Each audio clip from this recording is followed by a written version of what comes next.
Save the Semantics, episode 230. It is October 6th, 2023. My name is Myro. This is the podcast where I ramble on for a bit about some shit.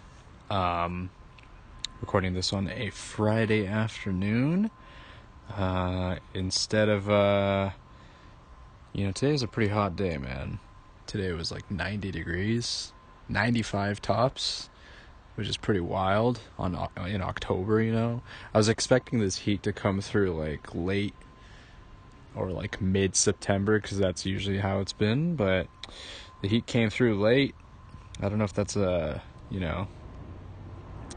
that is indicative of climate change. Probably is, or if it's just kind of a seasonal thing. I don't know. I'm kind of taking the former as more of a issue, I suppose. Anyways, recording this on a Friday afternoon, had a little time. I was like thinking, I was like thinking whether I wanted to work out or not, and I decided not to because it's hot, and I'm also a little lazy, and it's a Friday. So, although I've been pretty good about that. I've been pretty good about working out on Fridays. Been pretty consistent. This week's been decent for the most part. I've been relatively active. So yeah, that's been good. I'm also feeling in general a little better than last week. I'd say earlier this week I didn't feel very, very good. I felt pretty off. I kind of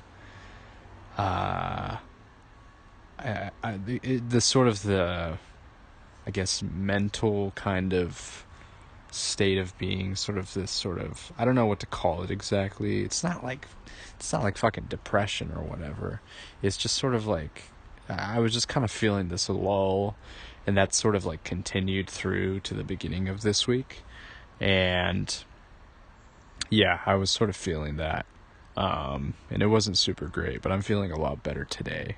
So, you just have to kind of, take it one step at a time and not be too, I guess, reactionary when moments of resistance or, moments of, I guess, difficulty arises, and just be ready to kind of face, even if it's just like a little bit of adversity, kind of face it up front and do the best that you can in that moment. Because it is like a moment-to-moment thing, you know what I mean? Or if it's like a week-to-week moment, there are times where it's just like, you just don't feel great. Whether it's sort of circumstantial, or if it's just your own individual, you have some just individual things that you need to work out. It just comes up, you know what I mean? And sometimes, and there are a lot of things that I still kind of deal with that I have dealt with for a long time, but I really think it just kind of comes down to, being, having some, perseverance, and not giving in to whatever things are maybe plaguing you, and just like, sticking to it. I think I've found that building and kind of strengthening my routine has been really important. Like, on days where I sort of detract from that, today technically is kind of a day where I sort of switch it up, but I think for the most part, sticking to a routine on a daily basis and really honing in on the good things like exercise and shit like that, it makes a huge difference. It really does. So I'm thinking of really just continuing to focus on that, because I think then when I do run into days or, periods of time where I'm not feeling super great, or if I am just, where I'm just having like a difficult time, I'm able to really kind of work through it, however long it takes. And I understand that I'm able to go through it, and I'm able to, kind of see through to the end of it. So, yeah, I'm feeling a lot better today. Again, there are some residual kind of feelings that I have, from kind of this past couple of weeks, but I'm I am confident enough in myself that I can kind of work through those feelings and issues that I kind of have. So yeah, that's that. Um, it's been a pretty uneventful week so far. I've had some time to catch up on some NBA stuff. Not a whole lot going on in terms of uh, you know, games or whatever, but things are picking up. There's been a lot of media coverage. There's been like media day for the teams earlier this week. It's like training camp right now. We have some preseason stuff happening, which is exciting. It's just actual basketball. Like, even though it's not the official start of the season, we got real games start coming up, man, and that's really exciting. So right now, the Mavericks and the Timberwolves are in Abu Dhabi, and they're playing 2 preseason games out there. So they played earlier. They played yesterday, I believe, and then they're going to play one more game tomorrow. So we got a couple of games there.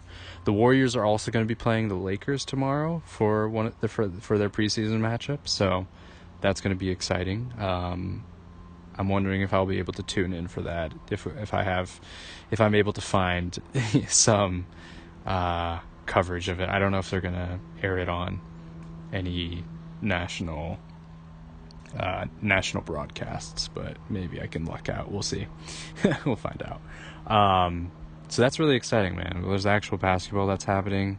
I don't know how much you can really glean from preseason games, because a lot of the time the starters don't play a whole lot of minutes, but I think you can get some things. A lot of, I'm sure analysts are able to get a lot more information than casual fans like myself, just from the way that teams are performing and stuff like that. But it's exciting, man. I'm just excited to watch some basketball. So there's a lot to really kind of anticipate on that front.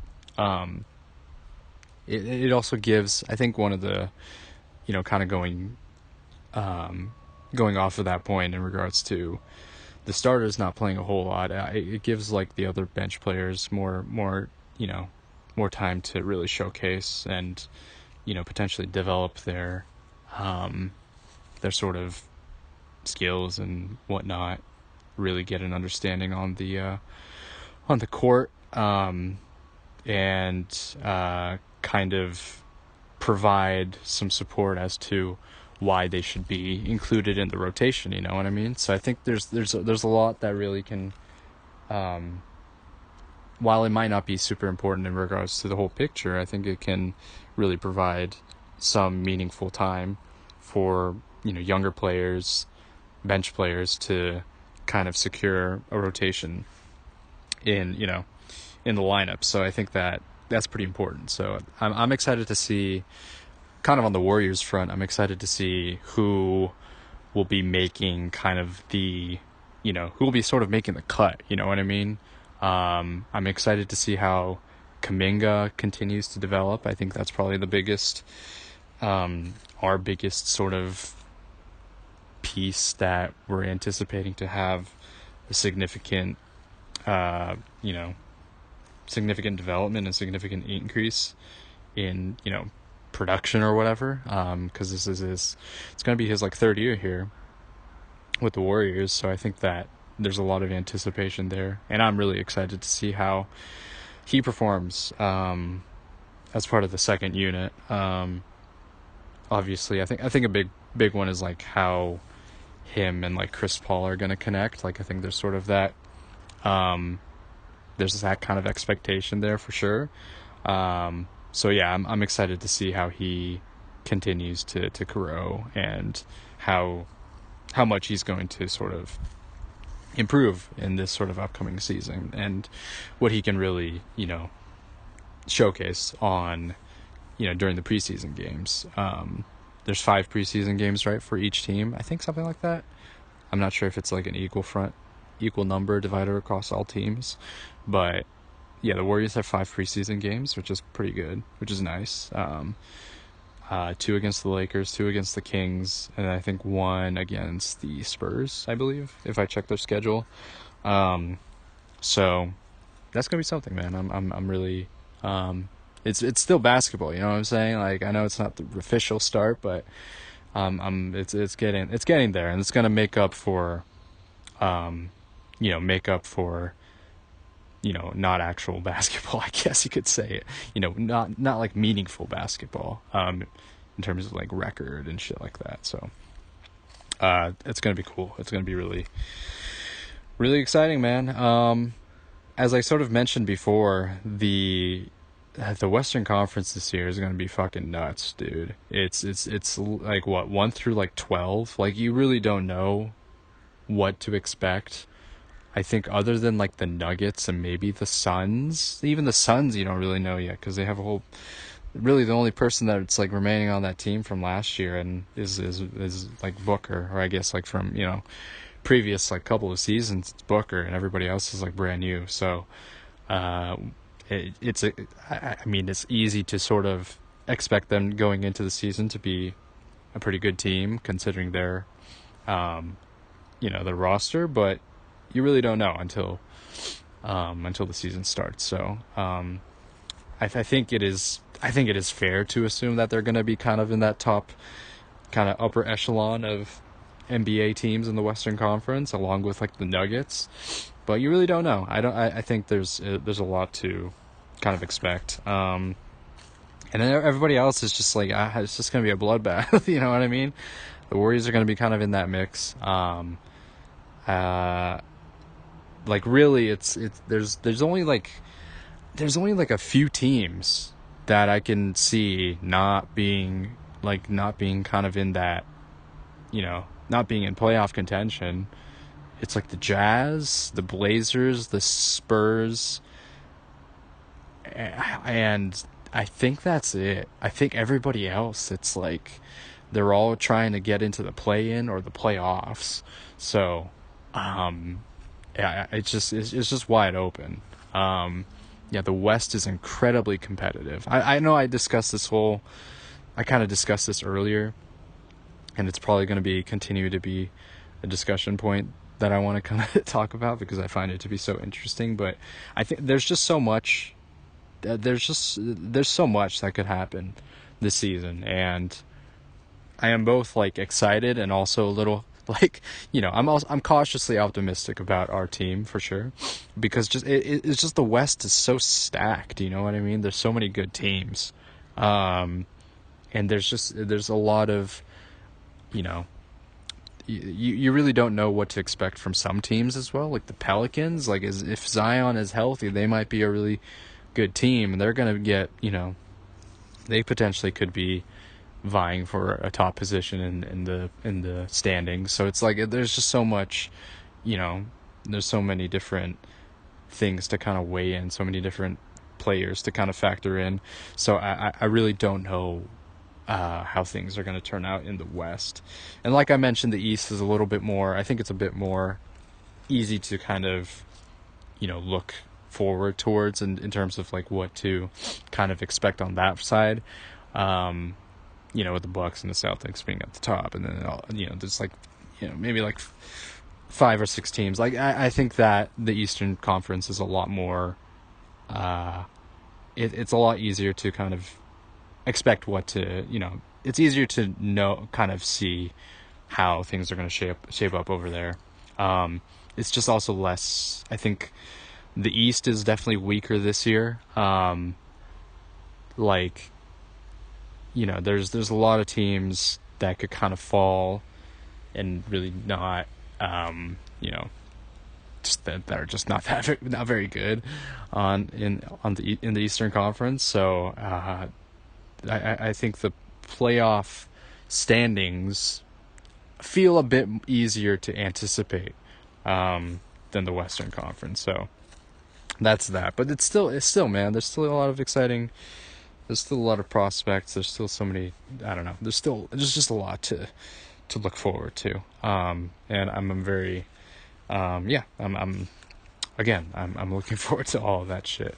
We got actual basketball, Warriors basketball coming up tomorrow, on Saturday. So, I am planning to record something on Sunday as well. So I'll provide some, kind of some notes on that game, and kind of what I got out of it. It's probably, you're not really, I don't care if we win or lose. It's not really that big of a deal, since it doesn't matter. The results don't really matter too much, but you could see some, because it's obviously seeing it is going to be weird. It's going to be weird to see Chris Paul on the court with the Warriors. Like, that's going to be very weird. You know what I mean? So I think watching these preseason games will kind of get that, shake sort of that kind of weird feeling off. And then really kind of, you'd be like, okay, once the regular season starts to, really kick in and roll around, you're like, all right, he's on our team now, man. Like, we just have to, we just got to roll with it, So I think that getting through the preseason will kind of prepare us for that. What else was I going to say? Yeah, so I'll talk about kind of my thoughts on the game. Yeah, this upcoming this weekend. If I'm anticipating on recording another part of this episode this weekend, so stay tuned for that. I by the time I post this, the last episode I'll have posted as well, but I talked about Nier. I kind of dedicated a whole episode on Nier, and I've been like thinking about, like, damn, I wish I talked about this. There's like moments during the game that I still kind of wanted to talk about, but it's just like, oh man, there's just so much that I just kind of recalled after I did my review that it's just sort of like, I don't know if I want to go back to like edit it just to like add these like pieces of like commentary, you know what I mean? Because there's a lot, man. There's a lot of really there's like small moments here and there that I thought were like interesting and funny. There's some things with like characters and how they were portrayed, and how it was sort of reflected in the story that I found to be really interesting. There's just a lot to discuss, but I'm happy with how my sort of, I guess, quote unquote review / discussion on the game turned out. I was pretty happy with it because I felt that I was able to get out most of the thoughts that I wanted to with the game. So if you haven't checked it out yet, I recommend that you do. I enjoyed discussing the game, and yeah, it's something where it's like I almost want to dive deeper into it and talk about it more and that sort of thing. So yeah, happy how that turned out. Speaking of video games, so I just I wrapped up Nier kind of this past week, right, or last weekend. Part of me is like I want to dive into 13 Sentinels. Like, I kind of want to do it tonight or this weekend and really kind of get into that game. It's sort of like I'm like, it doesn't make it doesn't really make too much sense, because it's like, who fucking cares? Like, nobody cares about, like, but it's like, I am like spoiling. I've mentioned this before, but I am spoiling myself with how many good games I've played recently. You know what I mean? And like, also considering what, I'm expecting 13 Sentinels to be very story heavy, right? I'm like kind of doing like a back-to-back of like two games that are very well known for their story, and so it's like, damn, I'm really like spoiling myself with these games. Like, should I maybe like space it out a little bit? I've thought about that. It's like I've mentioned how I've kind of done, it's like I've sort of supplemented, or after I beat like a long game, I would like pick up like a sort of like an in-between game to play after like a long RPG or whatever. So with Nier, I put in like 35 hours, which is like pretty, it's good. But it is sort of like, considering the other games that I've played, it is sort of like on the shorter end. Like, I'm sure if I wanted to like do 100% whatever, do all the side quests, like I think it like racks up to maybe like 60, 70 hours or something like that. But I'm very happy with kind of my playthrough with it. And I don't really have a whole lot of this sort of want to go back to do all those, the other things, like getting the additional endings or whatever, kind of the joke endings or additional, kind of do the other side quests and stuff like that. So again, maybe I'll dive back into that later. Maybe I want to replay the game in the future. But for now, I'm pretty satisfied with it. So 35 hours, that's pretty good, you know what I mean? But I in my head, I still kind of treat it as sort of this like very long, extensive RPG when it's not really. It's a little different, right? It is kind of like on the shorter side of things. So part of me is like I'm still like a little hesitant to like dive into 13 Sentinels, even though I really want to. It's like fucking who cares? Just play the game. Like, man, like what are you like so concerned about? I don't know. I think part of me is like, am I indulging myself too much by playing all these great games, like kind of back to back? I don't know. I don't know. I think it's a very dumb. It's just sort of like, I don't know. It's just it's a dumb thought. It doesn't really make that much sense. Like, if I want to play all these great games, then I should just do it, right? It's the same argument as like, it's kind of the same argument as like, oh, you're willing to spend this much money for a game. How much time are you going to be able to get out of it? It's like, I don't know. It's just, you buy the game because you want to play the game, and if you've had your fill with the game, then that's that. Like, it's like you're calculating something. Like, sure, maybe you can make the argument that because you didn't spend 100 hours in a game or something, it wasn't worth the cost of $60. Maybe you can make that argument, but it's still, it's just kind of like arbitrary. I don't know. It doesn't. There's just so many. I don't know. It's like, should games be priced differently because of how long they take to play? I don't know. It's just it's a weird kind of just argument that doesn't really have a whole lot of hold in reality, you know what I mean? Even though I have talked about it before, I've been like, maybe this game isn't worth it because of the time spent. But like, I don't know. It's just, if people can spend, their money if they're able to on games that they want to, you know what I mean? It doesn't really matter. So these kinds of arguments where it's like, maybe it's all just kind of superficial. It's all just sort of like a matter of like feeling and stuff like that. So I think I'm just gonna dive into it, man. I think because I want to play it. You know what I mean? I want to play the game, and I really want to get into it.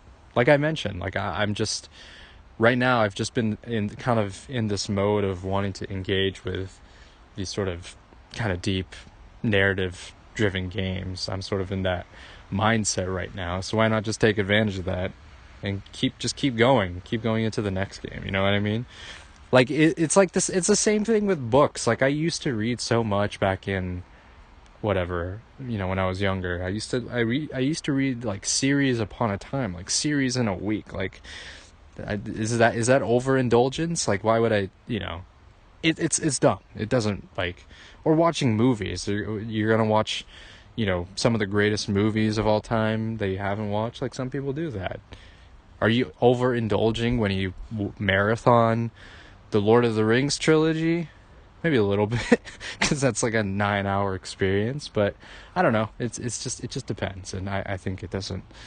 I think I should just get into the game. It is just sort of this weird kind of like, I don't know, particle in my brain where I'm making the argument that I shouldn't play this game right now because I'm saving it for like another time. It's like, I don't know. It doesn't really.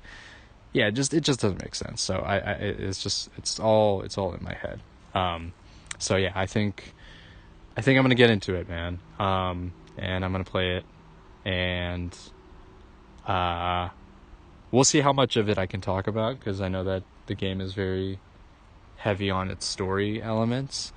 So maybe I'll like just kind of give my impressions while I play through it, and I'll do the same thing with Nier. I'll do like a whole spoiler discussion on the game, where I talk about it in full and all the kind of the story beats and whatnot. So that's sort of something to kind of look forward to.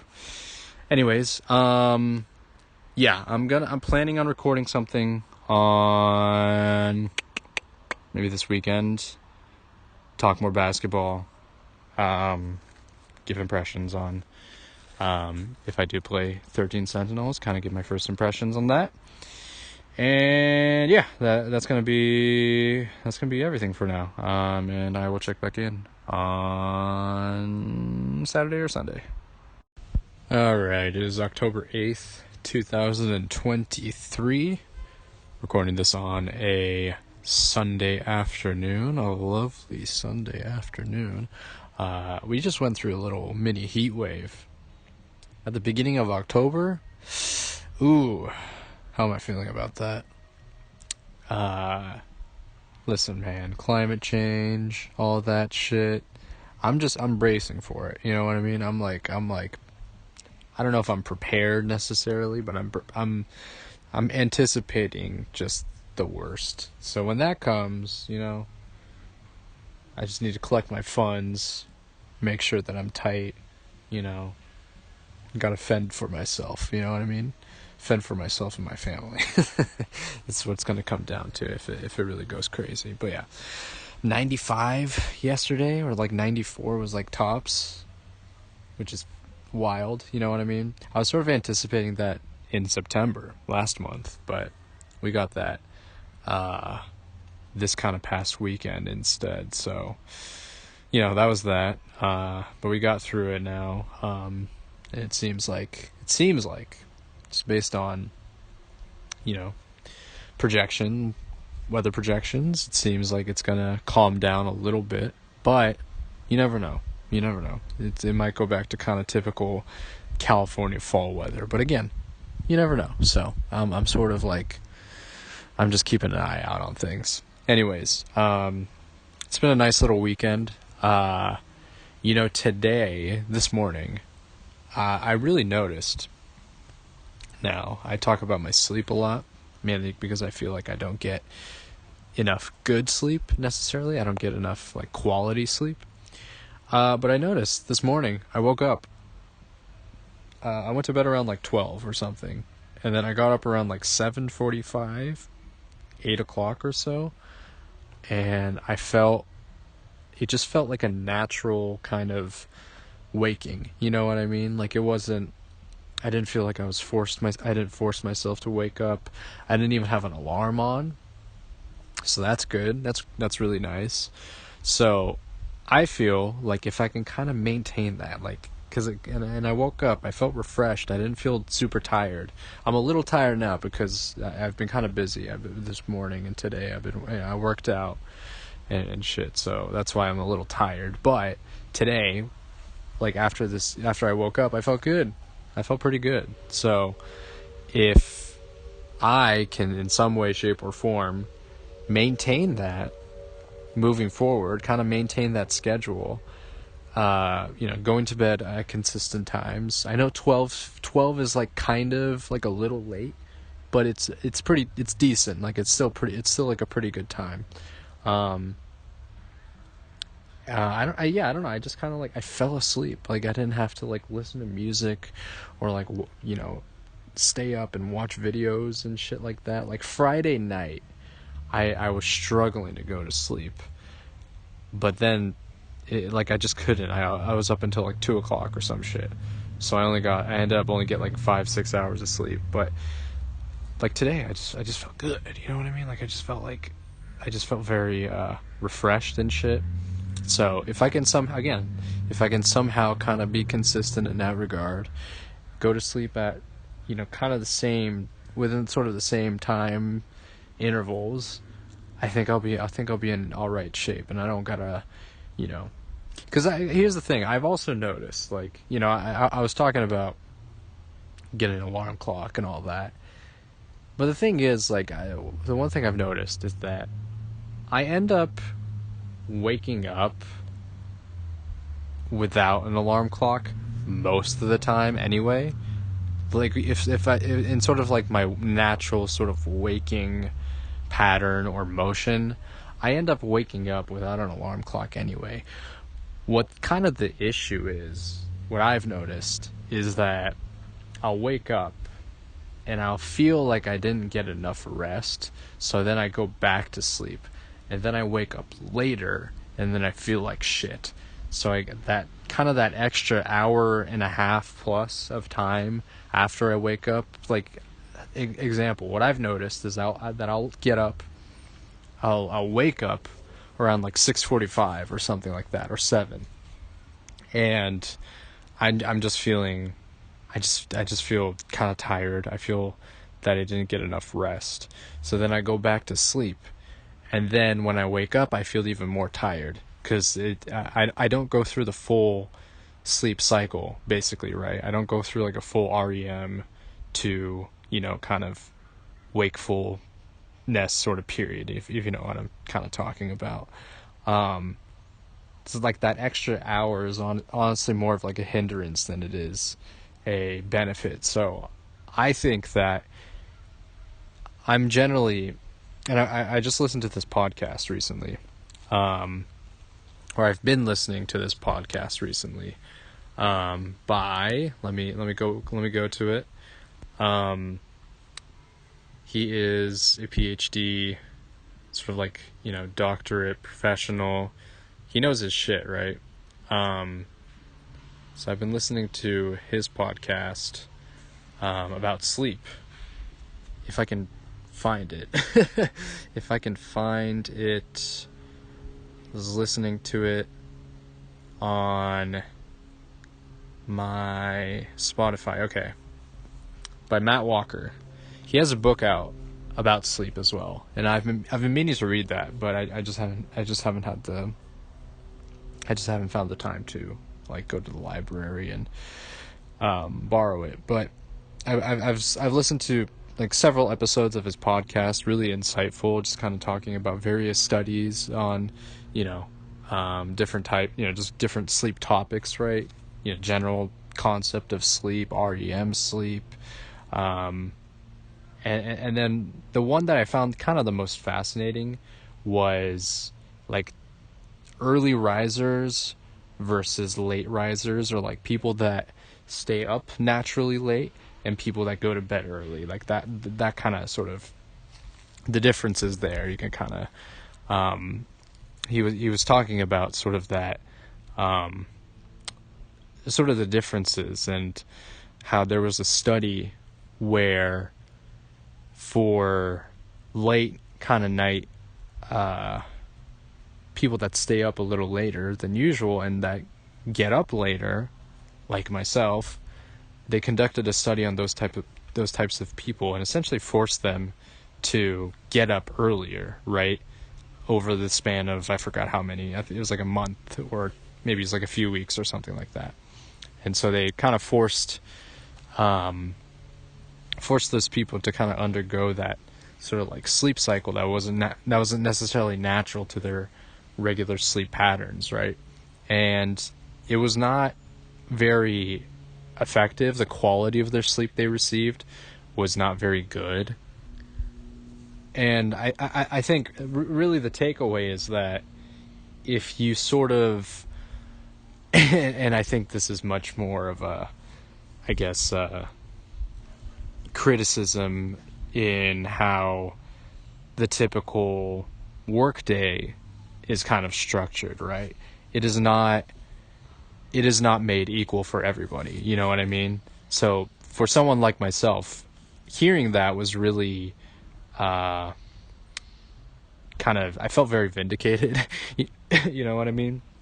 Because I'm very much someone who struggles to get up early. Last week, or maybe it was a couple weeks ago, I was talking about how I kind of tried to do a little test where I wanted to get up earlier to go on a run, to sort of squeeze that in earlier in the morning, and I tried to do that, and it just completely fucked up the rest of my like sleep schedule. And honestly, like the next few days afterwards, I was like honestly recovering from not, just completely messing up my sleep. So that was a struggle. I was just super lethargic, super tired during that specific day, and then kind of the days after. So I think it is really beneficial, if you are able to try, just based on that podcast and kind of reading up on some things. I think it is sort of beneficial to try, in the best way possible, try to work your, set up a routine that works for you, where you were able to kind of, if you are going to bed late, then you're kind of able to get up in time that is sort of natural to your, kind of your body's sleep patterns. So, hearing that was just really nice, because then it's just like, oh, okay. So it's not like I don't have an issue with getting up early. It's just kind of how I am. I just struggle to do that because it's just how my body is, you know what I mean? So I think, I think really the main thing that I want to kind of try to conduct, just it really is just like one day of me getting good rest, but I really want to try to be consistent with that. Go to bed on time at a decent, within the range that I normally do, and then kind of get that full 8-hour cycle, 7.5, 8-hour cycle. Cause then I'll feel really good, and I don't feel, then I won't have to feel like I need to get extra sleep, like take another, hour nap. That has never worked for me. Taking like hour naps or like 2-hour naps or whatever, that shit has never worked for me. I remember in college I used to do that because I had some time on my hands. Like I would work, mornings sometimes, and then I'll take like a nap, and then I have to go to class later in the evening or in the afternoon. But I just always felt super lethargic and tired. Or if I had to work on weekends, what I sometimes had to do, I worked in the morning, and then I worked at night. So I took naps in the afternoon, to kind of catch up, but I just never felt good after sleep. Like I was just kind of a vegetable, you know what I mean? So yeah, naps, like elongated naps are just has never been beneficial, just based on, anecdotal like evidence. Like that shit has never worked out for me. So it would make sense like why getting that hour or hour and a half of extra sleep just hasn't been good for me, and I felt that I feel worse after those times. So it's better, so honestly it's better that if I go to bed at sort of a later time, and then I wake up at 7:45 like I did today, or 8 o'clock, and then I can just kind of get up and get into my morning routine already, you know what I mean? So I don't have to feel tired. If I get the right amount of sleep, that 8 hours recommended, then I think that I don't have to feel like I need to force myself, or my body is just kind of telling me that I'm not rested enough. So I'm kind of in a period now with my work where I have a bit more time on my hands, and I don't have to be super diligent about starting work right on time. But I think it is kind of this period now where I can sort of build like a practice where I become really consistent with my sleep schedule, and go to bed at kind of the same time, each and every day, even on the weekends, right? Like I went to bed at 12 o'clock yesterday, and it's like, it's a weekend. Like I could have stayed up later, but I decided not to. And I felt that was really beneficial, because today when I woke up, I felt good. So it's like, I think I know it's such a common sense sort of thing, but I think I really feel that it would be a good habit to sort of maintain and really build upon. So I'm going to try to hone in on that, because it's super important. Like I've mentioned plenty of times before, I'm really kind of pushing and pressing on how sleep is incredibly important for me. because it dictates my general mood and well-being throughout the day. If I wake up shitty, I'm gonna have a shitty day. That's just how it is. Like it's just been such a clear indication that if I don't sleep well, I'm going to be in a crappy mood. You know what I mean? So I really think that focusing on that is going to be like super beneficial to me, and I really want to kind of stick to that. Anyways, enough sleep talk. Let's catch up on some shit. So I started up 13 Sentinels on just this weekend. I played for about an hour and a half, 2 hours. So I kind of got my feet wet there. And I'm very intrigued, that's for sure.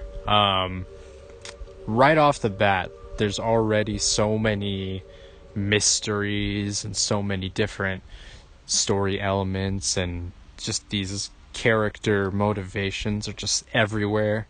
I have no idea where the story is going. I don't understand any of the characters. I don't trust any of them. Like, they all have just, differing like motivations. I don't know who I'm supposed to like cheer for, who I'm supposed to necessarily relate to.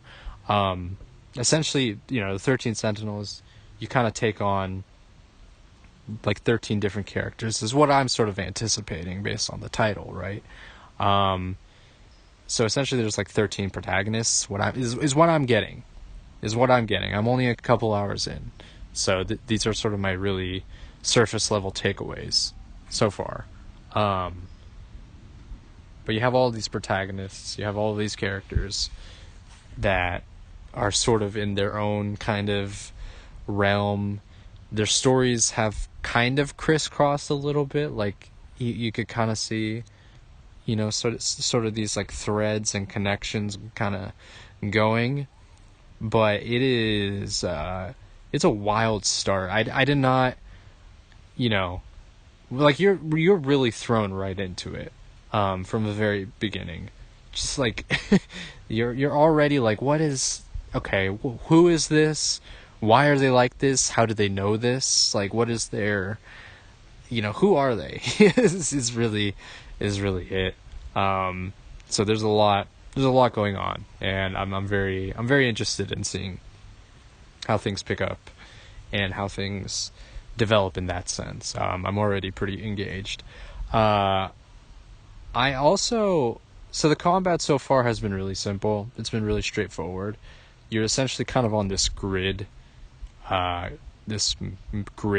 map, and you can kind of move around your characters, on the map, and it's like turn-based strategy, SRPG, you could call it that, sort of kind of in the vein of like a Final Fantasy, a little bit, not Final Fantasy, excuse me, a Fire Emblem a little bit, but not really. It's different. But yeah, turn-based strategy RPG, very, very straightforward so far, but I can kind of see it building.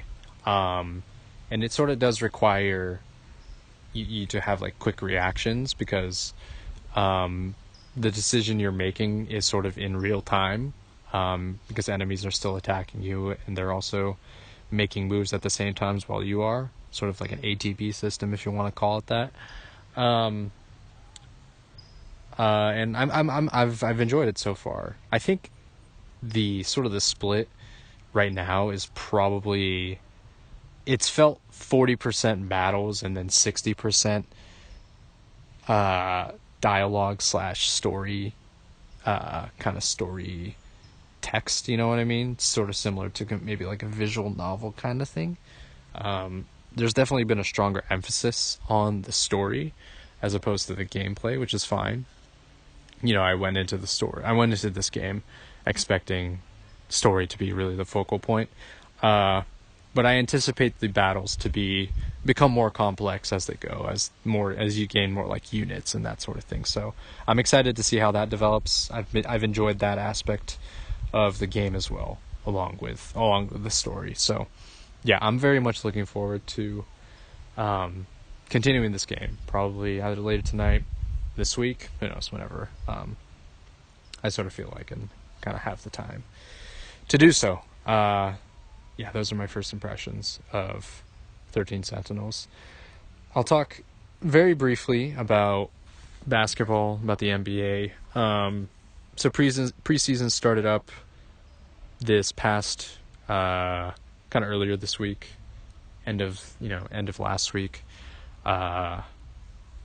So last time when I was talking, I noted that the Timberwolves and the Mavericks had a 9 a.m. start time. That's because they were playing in Abu Dhabi. They had their preseason games over there, so that's why they started up super early in the morning. But this weekend, on Saturday, the Warriors played the Lakers, which, most of the time was spent with kind of the bench squad.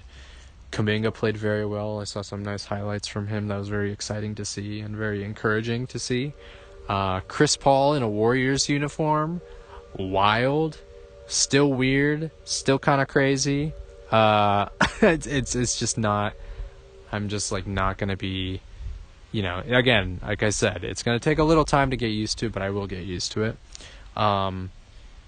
It's encouraging to see other players contribute, even though it's preseason. Results don't necessarily matter, but it is the time and place to kind of develop, kind of see what the other rotational pieces are going to be. So that's very exciting. Right now, there's a few other preseason games that are going to be playing or showing. I caught up on, like an hour ago, the Pistons and the Suns, which is like, got kind of surprisingly competitive at the end. It went into overtime. So that was kind of fun to watch. Again, it really doesn't matter too much at all. But it was a fun watch. It was fun to see the younger players, I guess on both squads, but more so on the Pistons side, who have an incredibly young team. See them show out and potentially give something for the fans to sort of look forward to this season. I don't think they're going to be the worst team in the league this year. They'll definitely still be a bad team for sure, but I think that sort of honor of the worst team probably goes to the Hornets, honestly. Like I just based on roster construction and just the overall nature. I think, the fact that they got Monty Williams, who's had a very successful career, with the Suns after they let him go. I think it's going to work out. I think it's going to be a good work out in the sense that they're able to develop further and potentially be a bit more of a competitive team. So we'll see how that goes. I don't have a whole lot of stock in their team, but again, you never know.